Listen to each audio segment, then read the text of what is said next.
Hey everyone, so you're probably wondering, can you have fun on just any bike, or even what is an entry-level bike, and how much fun can you have with it, right?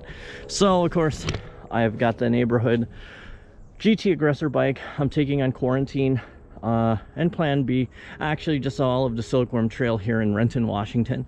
And as you can tell, I've done a lot of changes from the stock configuration, but I left a lot of corny things too. So first thing I've done is, of course, when my ZAS car broke, if anybody follows me on Instagram, one of my ZAS cars, I took apart the entire frame, so I had spares for other bikes. Put the Magura MT5s on here that replaced the Tektro mechanicals that were on this. Have not yet replaced the rotors. That's happening. I decided it'd be interesting to see how these rotors get along with this. Answer is not that well. When Magura says stick with your rotor, like the storm rotors, with these definitely do that. I think they have way better contact. I've tried other rotors, they just do not feel the same and have that same longevity or durability as the Storm HCs. If you've ever had those rotors, or have had experience, I would imagine a lot of you are on the same page as me. They're really durable, strong rotors that work really well with the 4-piston brakes.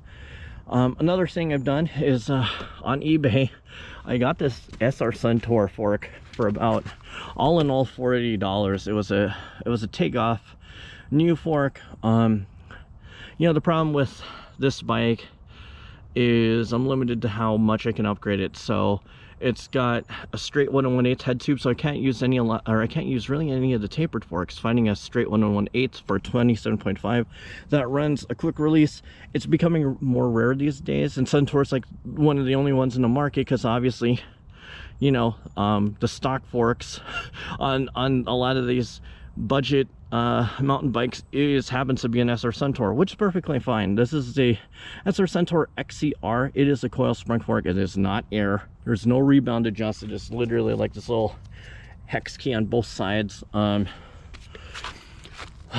preload knob here, a lockout knob here, but it has 120 mils from the stock 80. This bike feels way better already. Hitting the jump line out here, quarantine, which I'm doing a walkthrough, so that's going to be fun. And it's just, and these are super easy to service. I didn't want to dump crazy money into this bike, even though if you were to buy Magura MT5s, it would be more than the cost of the bike. And what I've also done here is I've added a dropper post, mandatory if you're hitting this, so you don't have to hit the quick release lever, or like raise and lower your seat post, stopping your bike every single time. Of course, the dropper is like one of the best inventions to me in mountain biking. It just makes everything convenient. 27.2 dropper. Raise the height, because even though this is a small size frame, even though for a guy like me who's about 5'7", like 5'6", 5'7", it's oh whoops, this feels like a super tiny bike. It feels like a GT extra small. It borders like an extra small, and on the 29ers it feels smaller than the 29er small, I guess, which makes sense. And of course I've kept the corny. Let me flip this bike around, hang on, let me just do that. This is completely unedited quality low rent video production here. I've kept the triples. I don't care. For what I'm doing out here, I'm not racing on this bike, though. Comment in the comments section if you want to see me race on this bike. I probably will do it for laughs. It's actually a pretty decent bike. It's not light, but it's not like a super brick heavy. I think this bike easily has to be about like 30 pounds.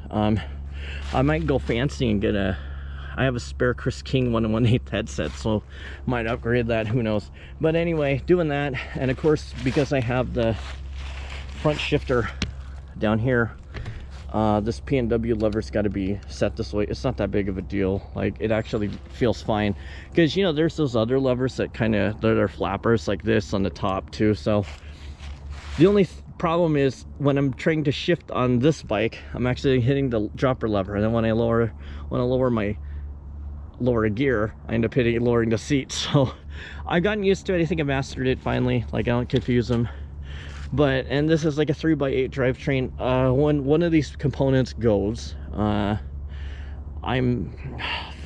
this is a riveted crankset, so it's not like I can change out a chainring or anything. But when this goes, I'll retire the whole system out and just do a simple 1x10 platform like I do with a lot of my older bikes. And but anyway, I just thought it'd be fun to take this bike out in its current configuration, hit up quarantine, and ride away. So that said, let me do some riding. Hopefully you enjoy the video.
Hey, so I know a lot of you have wondered where I film or record a lot of my bike riding, and it's actually here at Silkworm. My favorite place is Quarantine or Silkworm Trail, and today we're just gonna actually do a course walk through Quarantine. It's pretty cool. So you start out here. Black is a more advanced trail. This has mandatory drops and gap jumps. Plan B does not. It's everything there's very rollable. So this Quarantine, you can tell by sign. So you start up here and then walk all the way down, I mean, and you're gonna go here right up this. Some people can jump this. I can't. I do not have the speed or know-how, ability to jump it, clear this, and then land right here. If you can see, like, that's more than a bike. That's about rough end to end where you should be landing. That's about at least 2 bike lengths. So, and this little drop, of course there's the gap, right? And maybe about like a little 2-3 footer. Then you go here. You have the option, if you want, get fancy. I've probably blown this out enough times, and you can jump. There's an Instagram vid on my GT LTS sensor where I jump this and just jump into the other trail down Plan B here. I know a lot of really expert riders can land it and turn out of it real smooth. Here, this mandatory gap jump. It used to be this really small creek, but you jump this and you're easily, I want to see a good 5 feet, and then you hook up here and you're going down this, right, and kind of cannons you, and it's, you can, and this is a pretty good, this is another good sized gap. I'm trying to all lay down like an idiot, but like, I'm gonna roughly say this is a 4 foot gap jump here. And then you basically, as we turn, you have the option. This is, I've measured this with my friend Vince. This is easily 15 feet on the left side, and we've done it. I won't do it on the Dick's bike for sure. I won't do it on the Dick's Sporting Goods bike from Dick's Sporting Goods at all. I've done it on my GT LTS Sport, so probably the most comfortable bike for me to do it. Definitely the definition of confidence inspiring, because you go from here, you're landing it pretty hard and far, and then you can, I've seen guys mix it up. They can stay right or they go left, And here is the one I normally take on every bike. And this is a gap jump as well. Let's see what the height is. So you're probably about, I don't know, hip height, and I'm 5'7" roughly. But then this is like a good, at least a good 5-footer here, or a little more than that, because this is definitely 15 feet from landing to the launch point. And then you ride down this, choose your line. And this is another gap jump. It's a pit. You can tell, just so all of you appreciate like what I'm doing on these like old ass bikes. Yeah, and this is another good decent gap jump. You know, I know the GoPro makes everything look super tame, and then you go here. These two berms go here, and then it sends you to gap jump. Here's pretty wild. This used to be like a wood tabletop, but now it's like a, what we call like a goalpost, because of 2 trees. Goalpost jump. You jump this, and you're hauling ass. You have to, and you're gonna hit this jump. And I've done this before, and you're there, man. You're pretty high up. You know, this sends you pretty good off. This is the one I normally take my right line, and a little bit shorter than that. I don't know where the hell I've been landing. You just kind of measure it, but yeah, go through this, and then here's another gap jump. Send it, which is nice. This is an awesome jump line. It just rides really well, and yeah, I feel like laying down in a lease, but I feel like I'm dying. I don't want people thinking that. Another good, I'm gonna say 5-6 foot gap or something. It's in that, no, I take that back, it's probably like closer to 7 or something. And then you have your choice. You go up this, and look where I'm at. I'm standing at the lowest point, right? And you can't even see on the other side. Like it's like, no, from where I'm standing, it's slightly below nose height. And you can go left, and you've seen this in my other videos where I send it on the Intense 951, the LTS sensor, my LTS Force, the 3 bikes I've sent it on, in the 29ers. I've sent it on my mom bike, my 26er GT. That was wild. You know, I knew old school GTs of the old triple triangle designs are really strong as shit, so I knew I could land it and regret it, because man, the frames are really strong. But man, when I landed that thing, oh boy, that like hurt my knees. I've done it on the classic LTS. I didn't like it because when I landed, I went through all the travel and that shock, like it just, and I thought it was gonna destroy that frame. So I don't do it on 26ers anymore. I'm sure as hell not gonna do it on a Dick's bike.